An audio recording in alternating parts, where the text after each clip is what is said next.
Everyone. I'm Stacy Swiderski, the CEO and founder of Family Source Consultants, and welcome to episode 302 of our Bringing Dreams and Miracles Together podcast.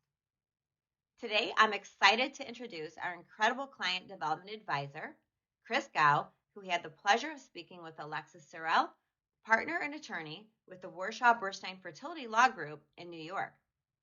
In this episode, we dive deep into what intended parents need to know about family building via surrogacy in New York. Alexis and Chris explore the unique requirements and protections provided under New York law, shed light on the process of establishing parentage through surrogacy, and discuss 4 distinct scenarios where these laws come into play. It's an episode filled with valuable insights for anyone navigating a surrogacy journey in New York, so let's get started.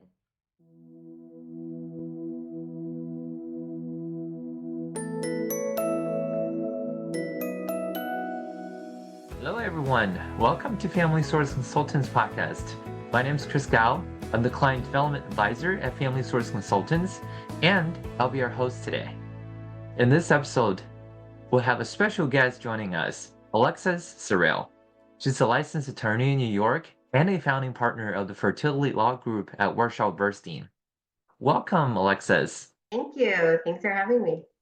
Yeah, thank you so much for joining us, and it's a pleasure to have you. And so today we'll be talking about surrogacy in New York State, and we know, it's one of the greatest states in the country, but it's not one of the first states that, where surrogacy is legal. So there has been a long journey for, surrogacy in the U.S., and I think we have the pleasure of talking about the ins and outs of surrogacy in New York with our audience today. So first, can you please introduce yourself to our audience? Yes, thank you. So like you said, my name's Alexis Cirel, and I'm currently a partner at a law firm, a big, medium-sized law firm in New York City, multidisciplinary. So we cover a lot of different practice areas, but I'm a family law attorney and founded the Fertility Law Group within our family law group. I, more importantly, am a mother through surrogacy myself. So I have an 8-year-old and an 11-year-old, both through surrogacy, and I'm a New York resident. So if you do the math, you know that the law changed in New York in 2021. You know that I had to go out of state and do my whole journey, my parentage process out of state. And it was kind of through that experience that I got involved in practicing in this area here. Right. And I can get more into the etaology of how the law came about and my involvement in it, but that's who I am. I see. Well, thank you so much for sharing that, for sharing your background and also your personal journey. It's always nice for intended parents to hear the story from a fellow intended parent as well, right? Absolutely, absolutely. Yeah. So far, I believe New York is the only state that requires surrogacy agencies to be licensed. Can you help us understand what it really means and what are the pros and cons of having that specific requirement? Yeah. So like you said, I mean, you said New York's one of the greatest states, but at the same time, it really didn't make sense conceptually that we were also so far behind, lagging so far behind when surrogacy was outlawed here until recently. Hmm. And once we were able to get the law changed in 2021, it went into Hmm. effect.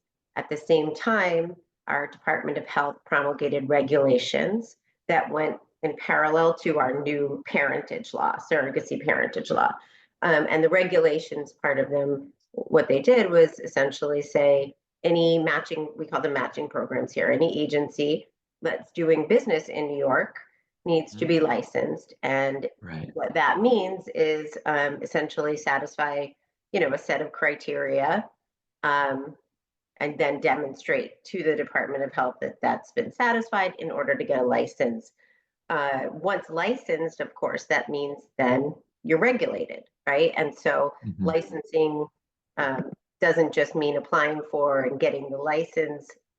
it means ongoing compliance, right? And so there's some Hmm. government oversight with how an agency conducts business. So, I think I don't know that I can identify cons and pros, because I think that there are perfectly good reasons out there why an agency Yep. may not want to get licensed in New York. Um, but some of the pros are that you can feel confident that if an agency Hmm. has its New York license, it's satisfied the conflict of interest requirements, for example, that there have been background checks done on anybody in a place of ownership. It absolutely can instill a sense of, if you're a person that goes on the Better Business Bureau before you buy something or commit to, involvement with a company on an issue, it kind of gives you that sense of, okay, I don't need to do all the vetting myself Hmm. if you're an intended parent. But like I said, I also think, it's an expensive process probably for agencies. It's a time consuming process. And frankly, some agencies may not even need to do business in New York to be perfectly successful. So I don't know that there are cons other than that, but it's not to say that only good agencies are licensed in New York, but I do think it is a way of feeling confident that there's oversight and regulation. Absolutely.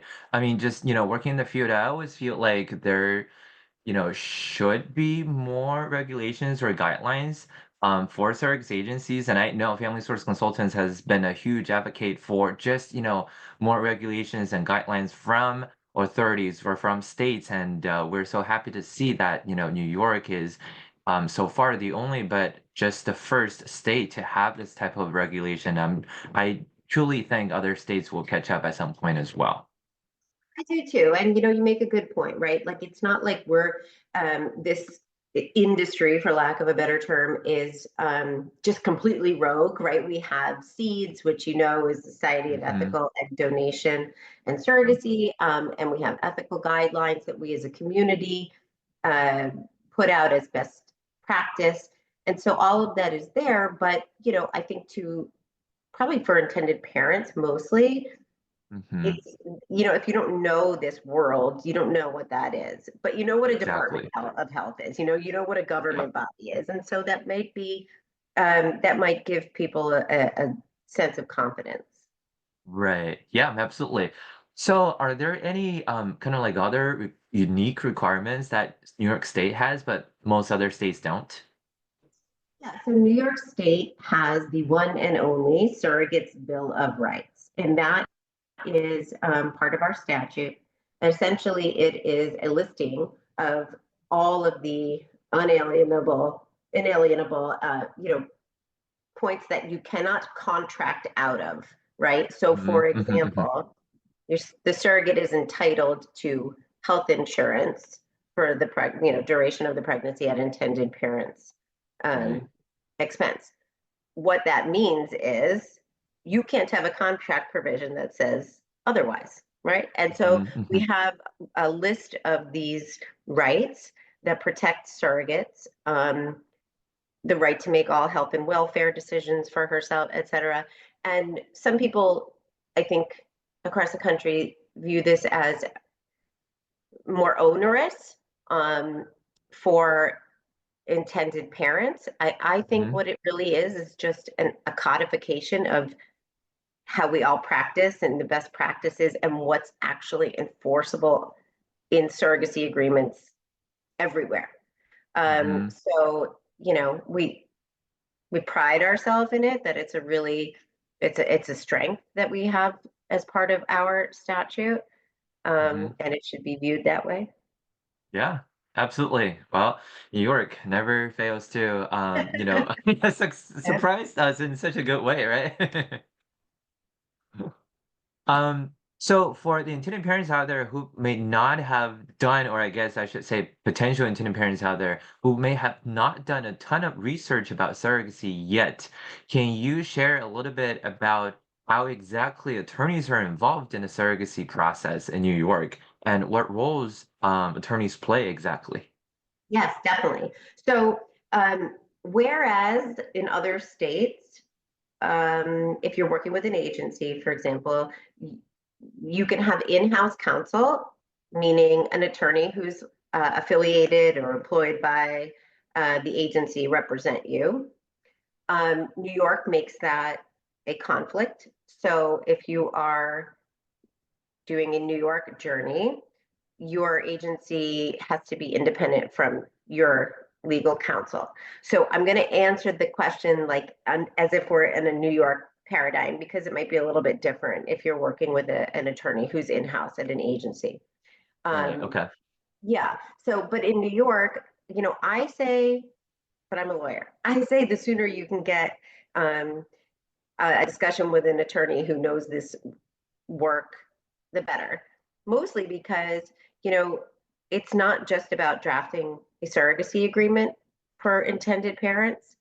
It's Hmm. also about understanding at the outset, what do these agency contracts mean that I'm Hmm. interpreting and signing, these service agreements. What does Absolutely. it mean? That's a good thing to have counsel about.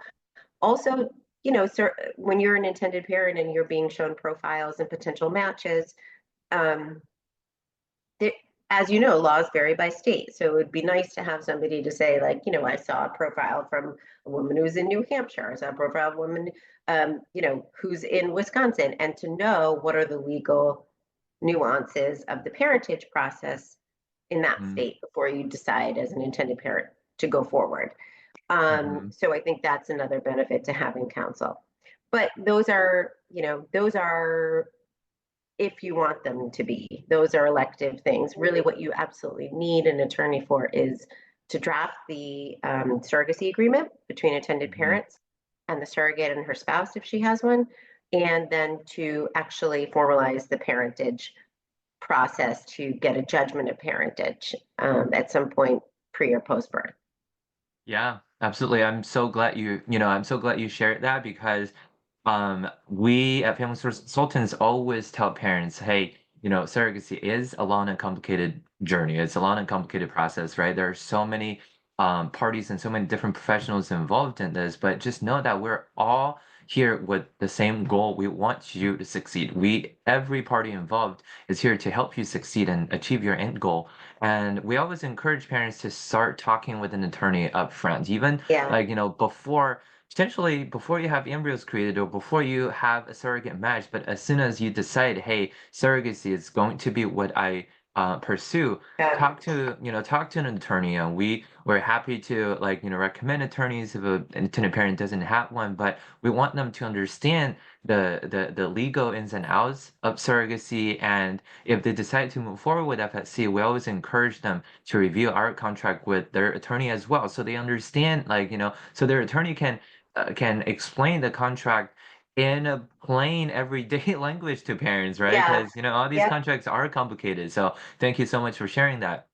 And yeah, we know like New York State may not be the best state for international intended parents, but can you break it down for us? Like, what kind of scenarios where this New York surrogacy laws will apply? So let's say, for example, we have an intended parent that's a New York resident and matched with a New York surrogate. Or scenario number two, if we have a New York intended parent but an out-of-state surrogate, yes, and scenario number three, we have an out-of-state intended parent working with a New York surrogate. And yes. scenario number four will be international intended parents. That I kind of already give it away, but can you just break it down for us a little bit, like, what scenarios the New York law will apply? Yes. Okay. Scenarios 1 and 2. Mm-hmm. Um, those were if it's a New York match, meaning Right. New York intended parents and a New York surrogate. And when we say New York intended parents, that means under our statute residing here for at least 6 months at the time of contract signing. Okay. That's scenario one. So yes, Mm-hmm. you can if New York law will apply then. Scenario two, I think you said was New York intended parents, but maybe an out of Parents. state surrogate. That's right. Yes. Okay. Once again, yes, our statute will extend to that scenario also. Now, number Mm-hmm. three is requires some clarification. Number three Okay. is the scenario where you have Out of out of state. state Yep. parents, but New York surrogate. Yes, exactly. So our statute has a little bit of internal conflict about that. Mm-hmm. It's vague, and if you read it to the letter, in some places people have interpreted it as saying, okay, no, we don't permit that in New York. Other places, it does look like it's permitted. And so we did some digging and we went back to legislative history and what was the intent here. And the intent certainly was not to exclude that, right? The intent Mm-hmm. was to say if there's a surrogate in New York, she she will benefit from the protections of New York law, even if the intended parents don't reside here. And so what we Okay. did was we went and we did what we call it, some cleanup, right? And we're hoping that Mm-hmm. that's going to go into law soon, to Mm-hmm. clarify that. But in the Okay. meantime, what we've been doing is we have been doing some of these arrangements and we've been saying to courts, this was the intent of the law.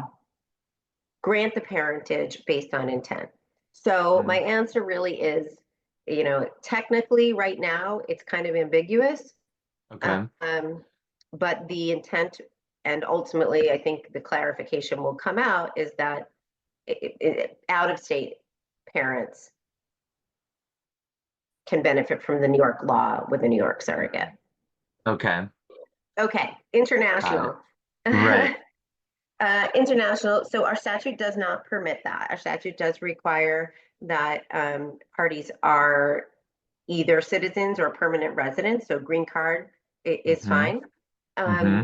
But again, we have provision in our statute that allows courts to say, we can look at the intent of the parties, we can look at the best interests of the child. And so if there are some deviations from strict compliance with the statute, we can still get parentage on that basis. So that has been done, just I like in see. scenario three. It's been Okay. done, but it is technically a deviation from strictly complying with the law. I see. Wow. Thank you. Thank you so much for Sorry, sharing all the details. like it was overly legal and dorky, but No, no, it's important to yeah, for intended parents to know all these things because a lot of times people especially for international intended parents, like the concept of different states having yeah, completely different laws may be new to them. And right, I think right, it's very important for, for parents to understand, while the United States is one country, but it doesn't mean every state is the same. right, exactly, exactly. Yeah, it is. It's a whole different concept and a messy one. So, in the state of New York, do intended parents must have a medical necessity to work with a surrogate? Nope, nope. There's no Nope. requirement of medical necessity here. Okay. Well, yeah, I know some states do have that Yeah, requirement and some yeah. states don't, so it's good to know that New York does not have that requirement. What about fertility clinics? So, say, does the fertility clinic have to be in New York State for the New York law to apply? No, nope, No. Okay. absolutely not. So, all right. So basically, that means intended parents can choose any fertility clinic in the U.S. to work with, and embryo transfer does not have to take place in the state of New York. That's right. So we have a residency requirement, like I said before, right? Somebody has to live here, um, Hmm. but it doesn't specify beyond that. Right. Okay.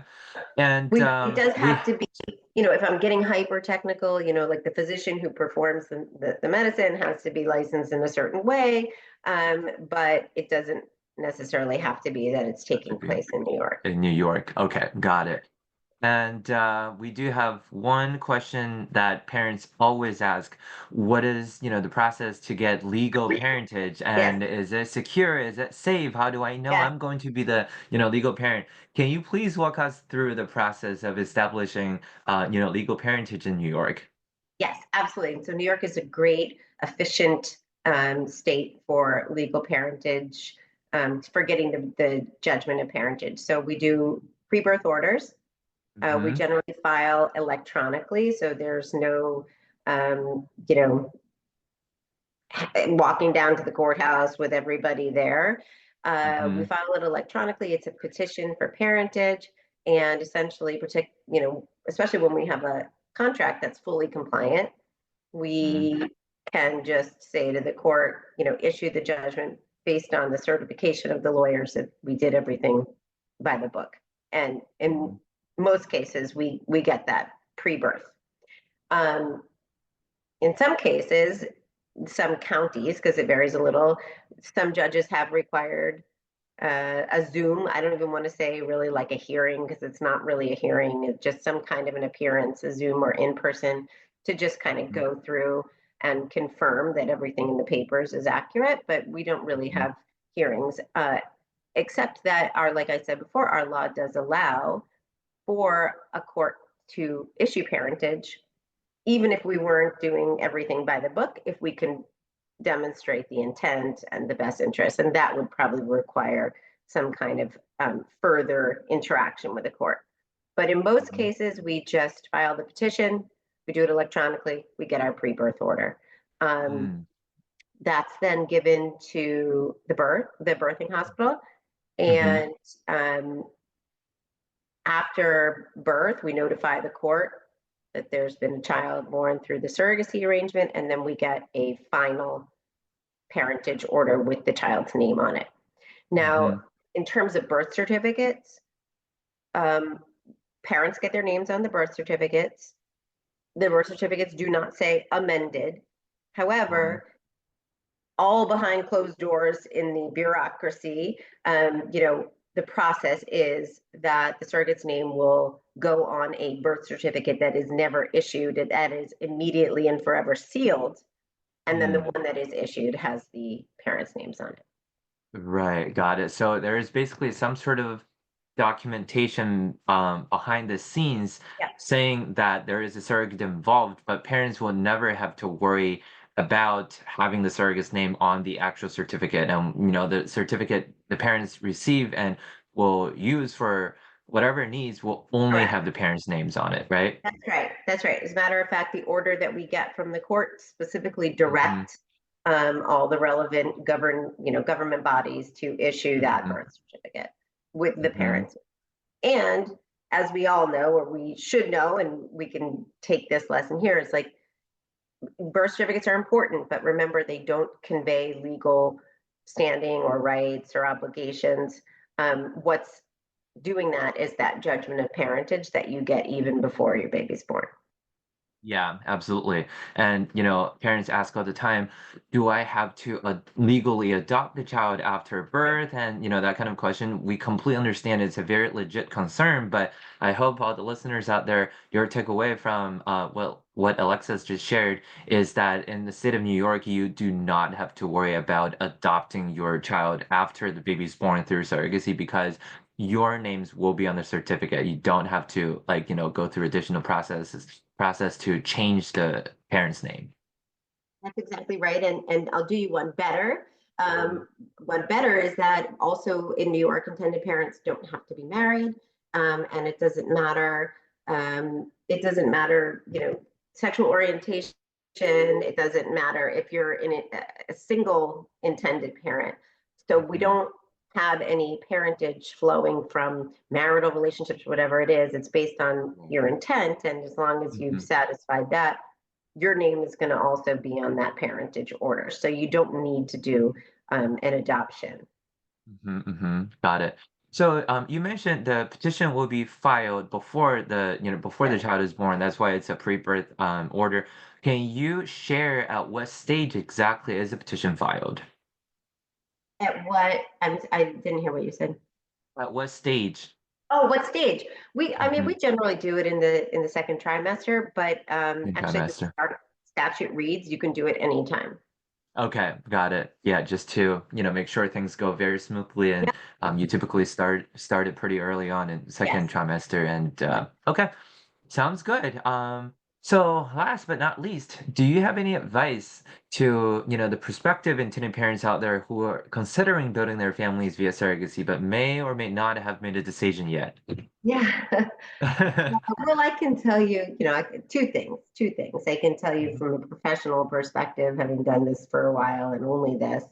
Um, you know, the horror stories that you come up with in your head at night or that you may once in a while read in the headlines are so much the outliers, that that's noise. Try not to listen to that noise. Surrogacy is a absolute miracle, and a really protective process when you do it through the way it's supposed to be done. There's so much vetting, and there's so many bells and whistles, and there's so many professionals involved to make sure that the what ifs don't happen. Mhm. um, Absolutely. that you should have confidence. Yes, to a certain extent you have to have a huge leap of faith when you do this, but there are so many protections built in. So from a personal perspective, I'll tell you also, it's not, it feels like a consolation prize if it's not how you originally intended, creating your family. It's not. Hmm. Your kids are your kids. It is a means to an end. And Hmm. if it was always going to be your journey, if you're a same-sex couple and a single individual, it's a beautiful human it's a beautiful human experience, like to go from not knowing this person to feeling like they'll always be part of your family in some way in your heart, and Hmm. it's pretty amazing. It's pretty amazing. So I say try and look at the beauty in it. Yeah, absolutely. And I think for a lot of parents, it kind of is an unknown, or it definitely is an unknown territory because, who just casually goes through surrogacy, right? Like building family is such a big Yeah, journey in anyone's life, and for there are so many reasons for parents to use a surrogate, whether it's medical reasons or not. And I do think this is a pretty big journey and process for anyone to go through, and especially when there are so many things that you don't know and you don't have control over, it causes a lot of right. anxiety.